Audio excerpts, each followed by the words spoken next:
Fala galera, eu sou o Luiz e no vídeo de hoje a gente vai revisar alguns conceitos que a gente estuda na disciplina de projeto e análise de algoritmo. Mais especificamente, análise de complexidade, correção de algoritmos, invariante de laços e notação assintótica. Mas nada melhor para estudar alguns conceitos do que colocar eles em prática. Então, para a gente colocar todos esses conceitos que eu citei em prática, vamos analisar um problema. O problema que vamos analisar hoje é o problema do corte de hastes. Esse é um algoritmo bastante estudado, principalmente quando estamos falando de programação dinâmica. Entretanto, no vídeo de hoje não vamos entrar no mérito da programação dinâmica e quais são as suas utilidades, como é aplicado esse conceito. Apenas vamos utilizar o problema do corte de hastes para revisar os tópicos que eu citei anteriormente. O problema do corte de hastes, ele é simples de ser compreendido. Vamos imaginar que nós temos uma empresa. Essa empresa vende hastes de ferro, sendo que essas hastes podem ser vendidas inteiras ou ser cortadas em pedaços menores e vendê-los separadamente. A questão aqui é a seguinte: qual é a melhor combinação possível de corte para se obter o maior lucro dado uma barra qualquer? Então, dado uma barra de tamanho N, sendo que ela pode ser cortada em pedaços menores, qual é a melhor opção de corte para se obter o maior lucro? Vamos imaginar o seguinte cenário. Temos uma barra de tamanho 4, sendo que essa barra a gente pode vender ela inteira e ter o lucro de 9. A gente pode vender ela em uma porção de tamanho 1 e ter o lucro 1. Podemos vender ela também em uma porção de tamanho 2 e obter o lucro de 5. Ou podemos vender ela em uma porção de tamanho 3 e obter o lucro de 8. Qual é a melhor combinação de corte para se obter o maior lucro? Vamos imaginar aqui alguns cenários. Podemos vender, por exemplo, essa barra inteira e ter o lucro de 9. Também podemos vendê-la em um pedaço de 3 mais um pedaço de 1. Aí teremos o lucro de 8 mais 1 igual a 9, o que não mudou muito o nosso cenário. Então, nesse caso, é indiferente qual que vai ser o tamanho que vamos cortar. Também podemos cortar ela em um pedaço de 2 e 2 pedaços de 1. Assim teremos o lucro de 5 mais 1, que dá 7. Isso é pior do que os casos anteriores. Logo, podemos já descartar essa opção. E também podemos cortar ela ao meio, vendendo em duas porções de tamanho 2. Assim tendo o lucro de 5 mais 5 igual a 10, que é maior do que todos os exemplos que demos até agora. E nesse caso, para essa barra, é a melhor opção de corte possível. O maior lucro que a gente vai conseguir obter com essa barra de tamanho 4 é o lucro de 10, cortando essa barra ao meio. Mas isso vale apenas para essa barra de tamanho 4. Aqui nós queremos desenvolver um algoritmo que seja capaz de encontrar uma solução ótima para uma barra qualquer de tamanho N. Então, independente do tamanho, como que formulamos um algoritmo que seja capaz de encontrar uma solução ótima para qualquer barra? Para isso, a gente precisa desenvolver um algoritmo que encontre uma solução ótima. E aqui nós podemos lembrar de um conceito muito importante de o que é uma solução ótima. Uma solução ótima, ela só é considerada a melhor, a ótima, se ela for formada por subsoluções ótimas. Isso é, um problema completo, ele tem uma solução ótima. Se a gente pegar uma fração desse problema, ele deve conter uma solução ótima que faz parte do todo. Por exemplo, a nossa barra de tamanho 4. A nossa solução ótima é cortar ela ao meio, tendo lucro de 10. Vamos pegar um subproblema. Vamos imaginar a nossa barra de tamanho 2. A nossa barra de tamanho 2, a gente poderia cortar ela ao meio, tendo 2 pedaços de tamanho 1, e obteríamos o lucro de 2. Ou poderíamos vender ela inteira, que seria o melhor caso, que obteríamos o lucro de 5. Então aqui é possível observar que a nossa solução ótima para o problema de uma barra de tamanho 4, ela contém uma subsolução ótima dada, por exemplo, uma barra de tamanho 2. Então aqui fica fácil da gente compreender qual que é a nossa recorrência.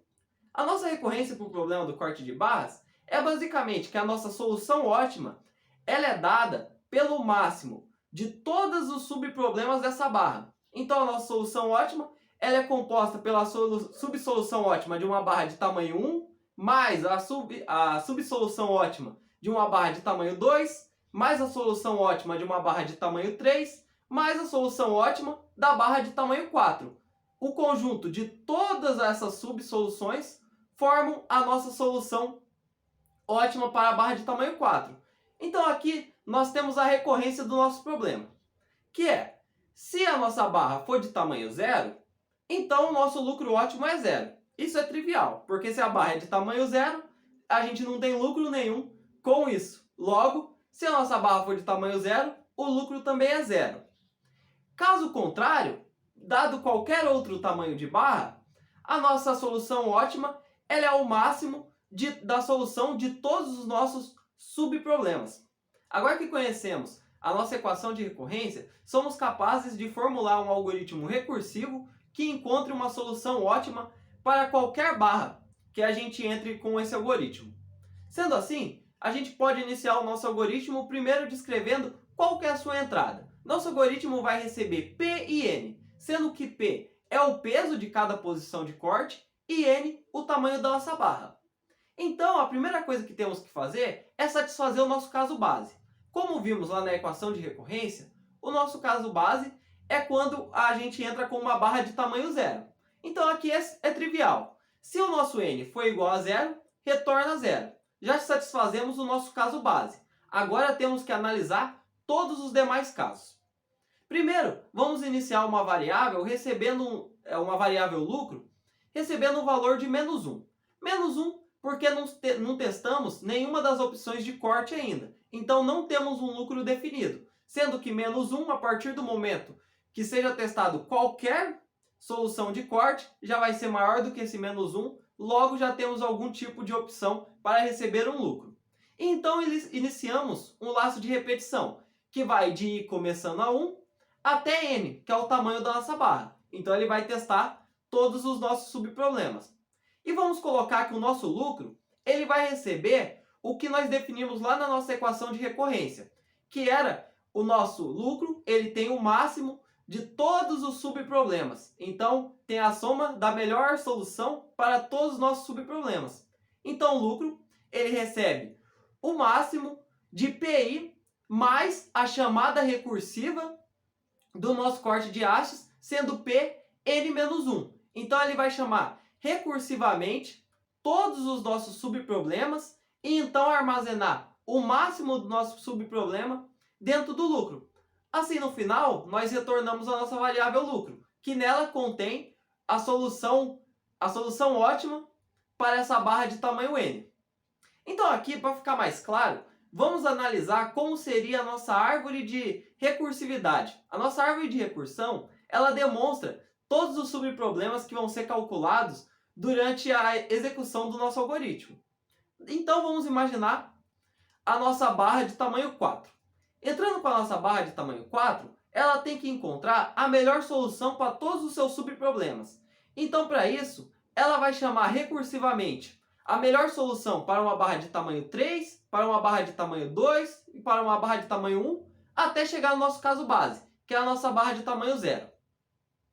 Para encontrar a melhor solução possível para uma barra de tamanho 3, ele tem que saber a melhor solução para a barra de tamanho 2 e tamanho 1. Só que para saber o melhor do tamanho 2, tem que saber de 1 para 0 até finalmente chegar em 0, no nosso caso base. E então o nosso algoritmo vai voltando, resolvendo todas essas equações até chegar na melhor solução para a nossa barra de tamanho 4.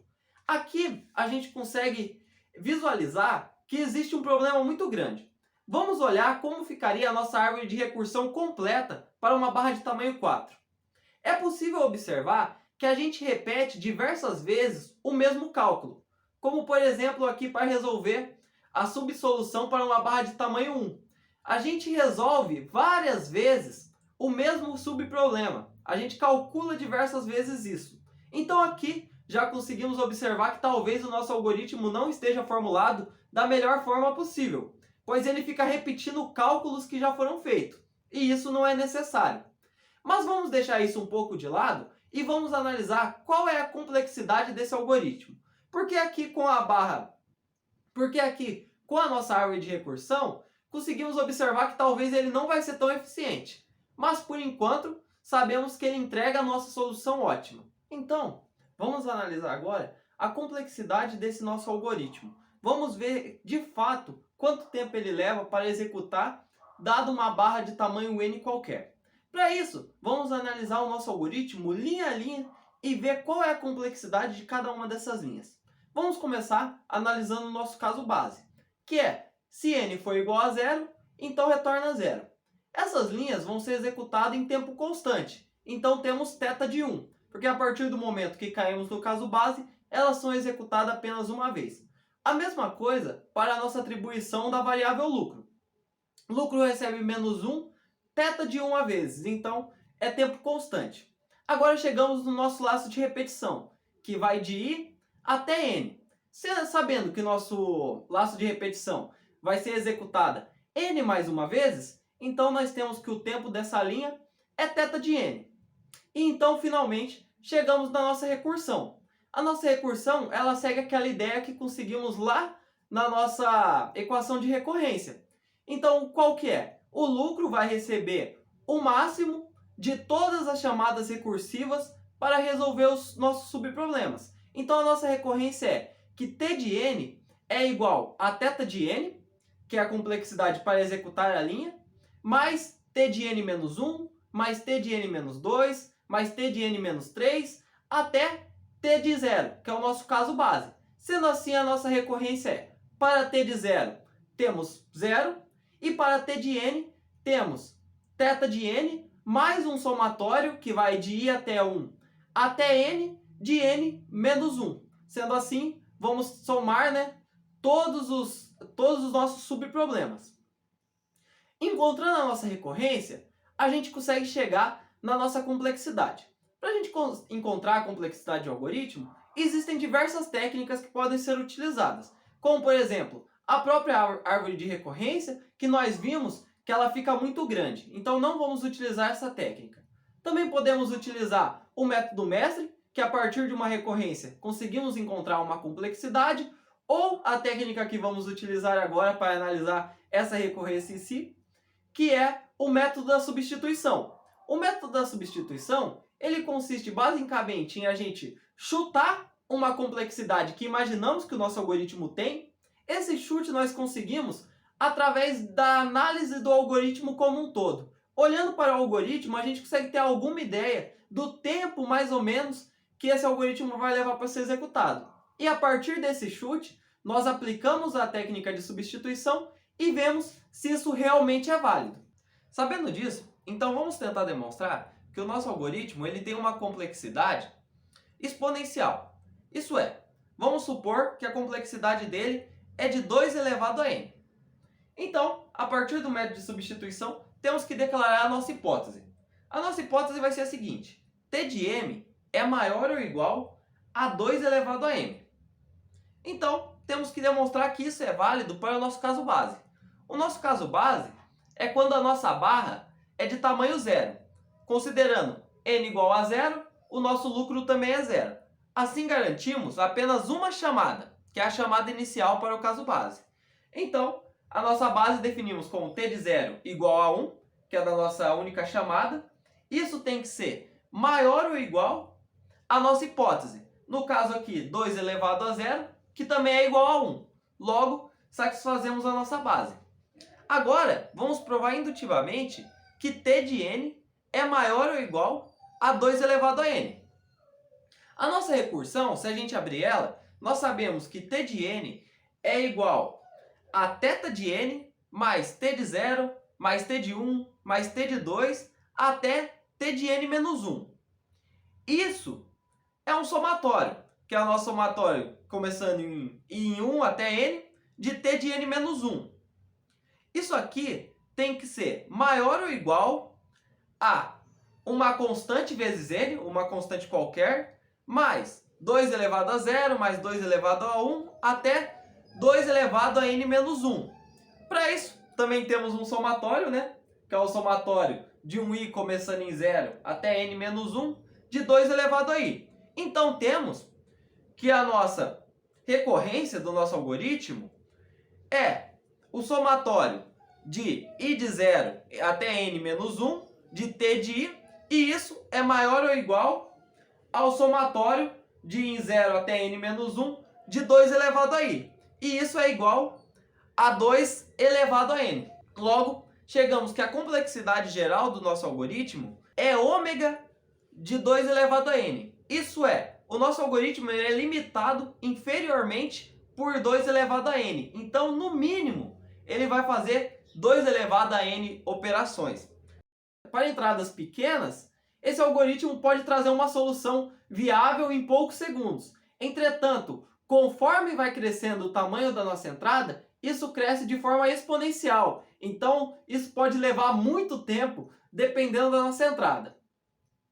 Entretanto, a gente já sabe a complexidade do nosso algoritmo e como ele funciona. Mas esse algoritmo de fato está correto? Ele contém as subestruturas ótimas?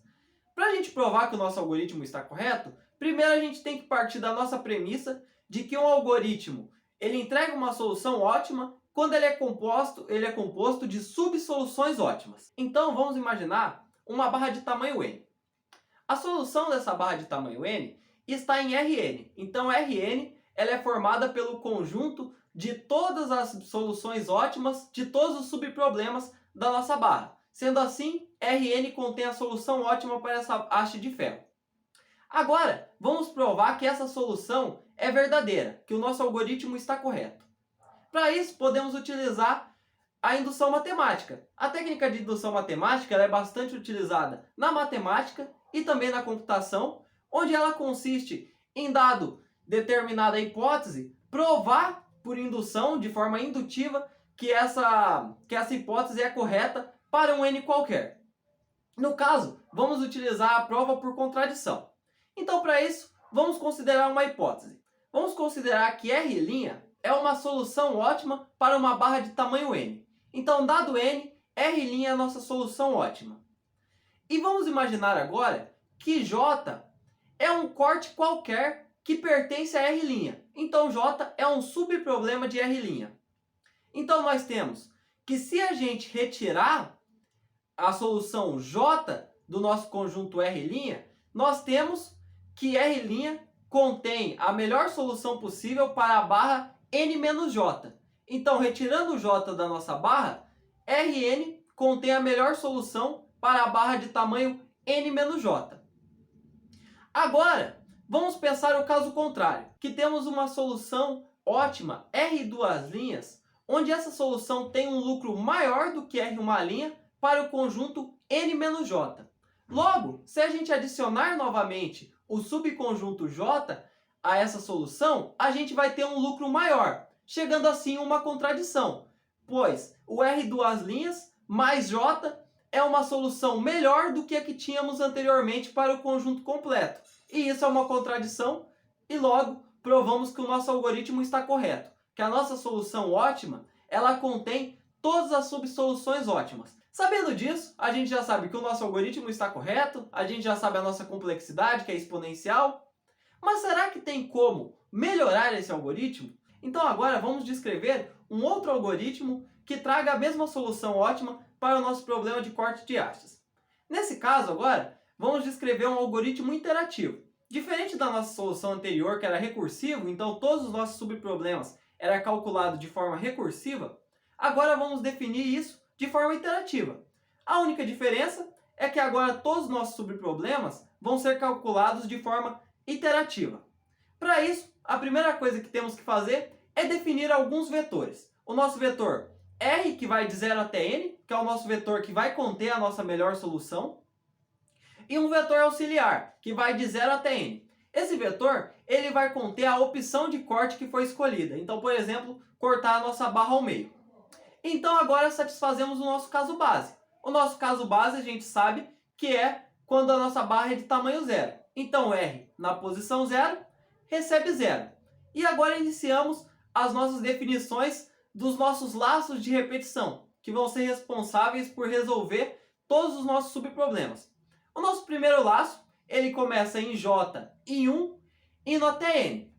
E então definimos aquela nossa variável de lucro, que como já sabemos começa com menos 1, porque ainda não testamos nenhuma opção. E conforme vamos testando as opções de corte, vamos armazenando ali a melhor dessas soluções.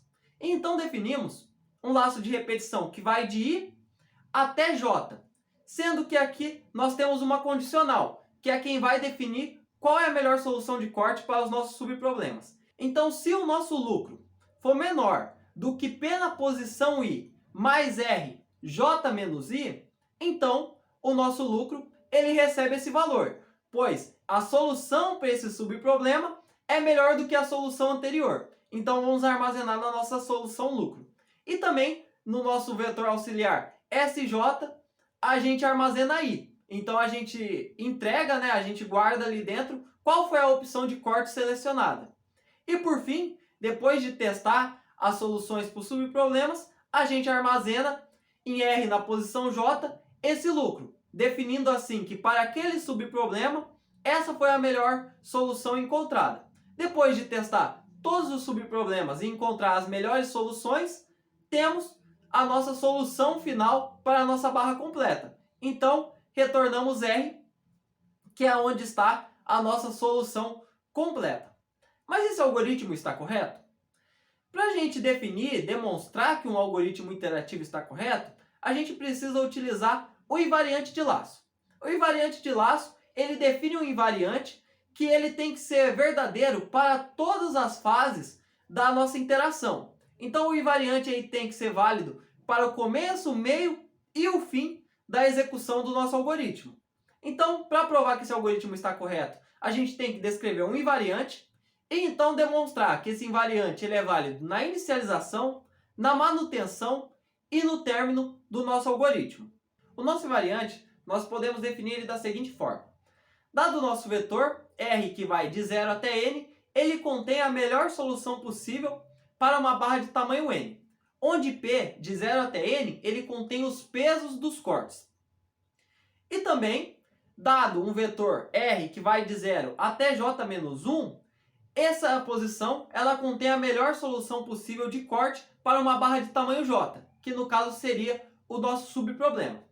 Agora vamos provar a inicialização. A inicialização é antes mesmo dos nossos laços de repetição começarem a ser executados. Então aqui temos que na inicialização é satisfeito o nosso caso base, que é para uma barra de tamanho 0. Então R, na posição 0, ele recebe esse valor. Considerando que ainda não foi testado nenhuma das nossas soluções, esse variante é trivialmente válido. Agora, chegamos na fase da manutenção. A manutenção é o meio da execução do nosso algoritmo. Então, durante toda a execução dos nossos laços de repetição, é o que a gente chama de manutenção. Nesse caso, os nossos laços eles resolvem interativamente todos os nossos subproblemas, Então, R1, R2 até Rn. Onde para um determinado J, que vai de 1 até N, nós iniciamos o nosso lucro com menos 1, porque ainda não testamos aquele subproblema, então ainda não encontramos o valor do lucro para ele. E a partir do momento que ele é testado, a gente tem a melhor solução possível para um subproblema J. Sendo que para S, que vai de 1 até N, a gente tem o valor de corte da melhor solução possível, que é justamente aonde foi escolhido cortar a barra para conseguir aquele lucro do nosso subproblema RJ. E assim, nós temos que RJ ele contém o máximo de P1 mais RJ menos 1, mais P2 mais R menos J mais RJ menos 2, até PI mais R0, que seria o lucro dos subproblemas que formam esse subproblema. Assim, a cada interação, nós temos que na posição RJ contém a solução ótima para uma haste de tamanho J, que é justamente todos os nossos subproblemas. E o término é no fim da execução de todos os nossos laços de repetição. Então, após o nosso laço de repetição executar todas as vezes, a gente tem o término dele. E o nosso invariante tem que ser válido no término também. Nesse caso, ao terminar a nossa execução, quando o nosso laço de repetição J foi igual a N mais uma vez, por que N mais uma vez? Porque o nosso laço vai executar N vezes e após executar N vezes, ele tem que verificar mais uma vez para perceber que a condição do laço é falsa. Então, por isso que é N mais uma vez. Então, após o laço J ser executado N mais uma vez, nós temos que o array R ele contém a melhor solução para todos os subproblemas, onde a gente retorna R na posição N, que contém a melhor solução de corte possível para aquela haste de ferro. Então aqui nós demonstramos o nosso invariante de laço e assim demonstramos que o nosso algoritmo interativo está correto.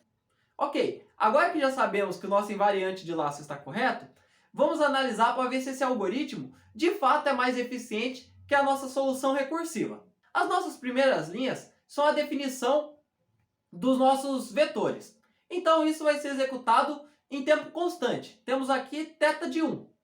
O nosso laço de repetição, o primeiro, que vai de J, começando em 1, até N, mais a definição da nossa variável lucro, vai ser executada N vezes. Então, até o final do tamanho da nossa barra de ferro. Então, aqui temos θ de N. O nosso segundo laço de repetição, que começa em 1 e vai até J, isso vai ser executado θ de J vezes, né? Então, J vezes vai ser executado. E temos também a nossa linha, que é a nossa condicional, que vai verificar se aquele subproblema é a melhor solução de corte. Para isso, nós temos aqui um somatório, que é o somatório da soma de todos os nossos subproblemas. Então, um somatório que começa em J em 1 e vai até N. Então, nós temos um somatório de θ de J. Esse somatório de θ de J, a gente sabe que ele é igual a N ao quadrado. Mas vamos continuar as demais linhas. Nós temos então na linha seguinte a atribuição do valor encontrado na variável lucro e a atribuição da opção de corte no nosso vetor S. Isso aqui vai ser executado no máximo N ao quadrado vezes. Então aqui nós estamos definindo um limite superior, né? Porque nem todas as vezes vai ser um lucro melhor. Então nem todas as vezes vai ter essa atribuição. Então aqui, no máximo, nós temos que vai ser executado N ao quadrado vezes. Então temos O de N, que é o nosso limite superior. E por fim, a nossa atribuição do lucro para o subproblema na variável, no nosso vetor R na posição J, vai ser executado também em tempo de θ de N. Logo, a complexidade geral desse nosso algoritmo é mais direta de ser encontrada, né? Ela vai ser definida justamente ali na soma dos nossos subproblemas, que é representado pelo somatório de θ de J. Nós sabemos que θ de J é igual a N ao quadrado. Logo, chegamos que a complexidade do nosso algoritmo recursivo é uma complexidade quadrática. Então, o nosso algoritmo tem o tempo de N ao quadrado. Sendo que isso é relativamente melhor do que a nossa solução passada. Enquanto antes nós tínhamos um algoritmo que cresce exponencialmente, agora nós temos um algoritmo que cresce de forma quadrática.